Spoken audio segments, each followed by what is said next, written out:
Ever thought about how tall a tree is? Could it hit your house in a storm? When you cut it down, could it hit a fence? Could it hit another tree and hang up? How do you know how tall a tree is?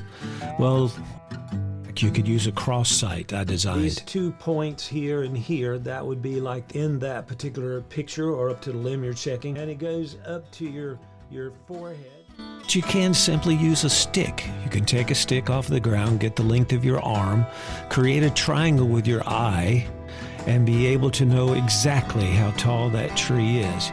You move in or out, sighting the base first, and then in or out until the top reaches the top of the stick.